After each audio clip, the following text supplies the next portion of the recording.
everybody. Welcome back to TechZulu Live from New Media Expo. I'm your host, Amanda Coulong, and I'm sitting here with Travis Richey of Inspector Spacetime, or rather, untitled web series about a space traveler who can also travel through time. Good work, although actually I'm really the only one who has to call it that. Fans and news outlets that are reporting about it know that it is essentially the Inspector Spacetime web series that should have been, and so they all call it that, but I just can't technically, so. Well, we'll continue to call it that because I like Inspector Spacetime. So what exactly is this about? It looks really interesting. It is essentially a Doctor Who parody.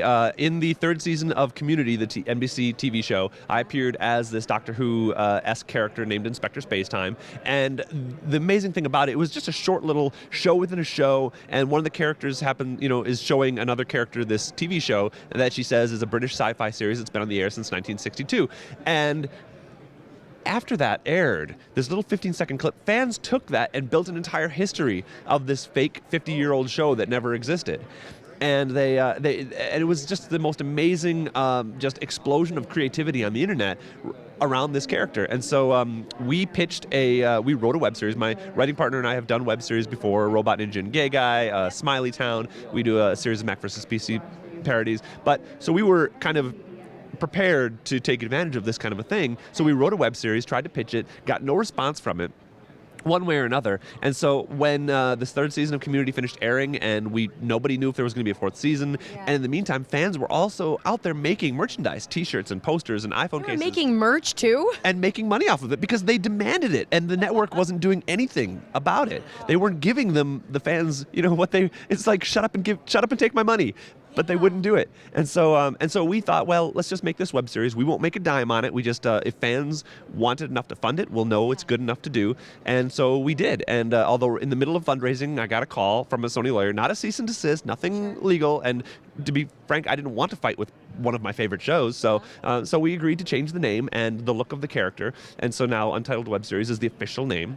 And we went ahead and made it. And I'm so thrilled at how well it turned out. It's great. So there were all these fans already that wanted this so desperately, and so to do this, you went on Kickstarter, and raised money to make it happen. Yep, I was a guest of Gallifrey 1, which is the world's largest Doctor Who convention last year, and we did a panel which ended up being standing room only for Inspector Spacetime, and we kind of announced the series there, and then the news blogs started picking up. IO9 picked up on it, the Onion AV Club, and so I went home that night and launched the Kickstarter campaign kind of in a rush, and I was planning on doing it, but I was kind of pushed to do it faster, and we ended up raising $25,000 on Kickstarter for the first season.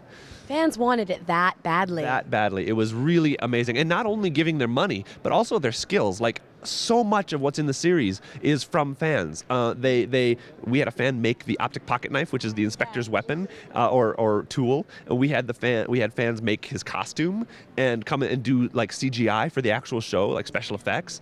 And I actually met yesterday one of the people in Vegas who did some of the CGI for the show. I'd never met him before, and I just met him tonight, and he had worked on the show just out of love for the project. Wow. That is awesome. Again, content creators and people geeking out about stuff. You get makers, that with costumery, you've got people that know robotics, you know people that can do LEDs and you name it. People can do all sorts of amazing things, and they'll do it out of the goodness of their heart because they love something. Yeah, I was extraordinarily lucky to be to be cast as the character, and then to have the wherewithal to do a web series, and then to be able to take advantage of, I was already in the social media space, not a YouTube person, and so to kind of be in the mode to take advantage of all that was very lucky.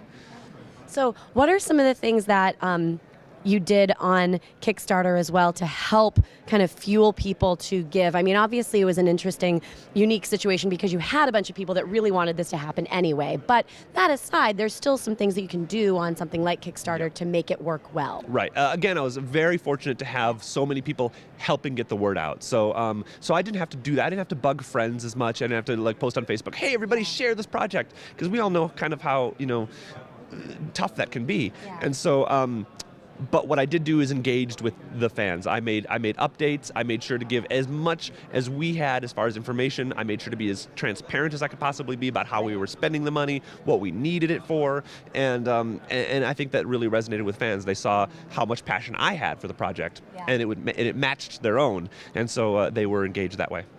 Now, please tell me there's going to be another season. We have a second season is already written. Our biggest complaint for season 1 was that it was too short, which is a great complaint to have. That's a wonderful complaint to have. The whole thing comes in at about 20 minutes, and so we're going to make the second season about twice as long, and also it's going to be more characters and a little more intricate story. And we actually have a 4-season plan already, so hopefully we can get funding. Of course, the difficult thing is now we want to raise. I feel it's very important to me to be able to pay my cast and crew. For the first season, everybody donated their time, did a wonderful job, but we did run into problems relating to the, like our sound guy got a paying job the day before we were shooting, so he had to bounce, and sound became an issue, which, as some of you know, or you should know, it is the most important part of any project. So I have a lot of friends that would be very grateful to hear you say that. Yeah, it's definitely it's definitely in the forefront of my mind. I want to be able to reward the people who put in the work, and so we're looking to raise closer to $115,000 for the second season. Well, the fans will come through, and hopefully there will be even more fans coming through because you've already got the first season out there. So if people want to watch it, where do they go? Theinspector.tv is where you can find the actual show. And then I'm actually very engaged on Facebook at facebook.com/Untitled Web Series, which I'm kind of amazed that was available. But it is, and it's ours, and we have 4,000 fans there talking about the show, and so you can go there yourselves and talk about it. Awesome. And I don't know if you guys can see this, but here you go. Dun, dun, dun, dun. That's our postcard, yep. Inspector Spacetime. Travis Richey, thank you so much for joining us. So and much. Really I can't wait to go watch myself, and I really want to stay in touch to learn more about the next season that comes out. Let's talk some more. Yeah, there's a whole lot of news coming up. See that.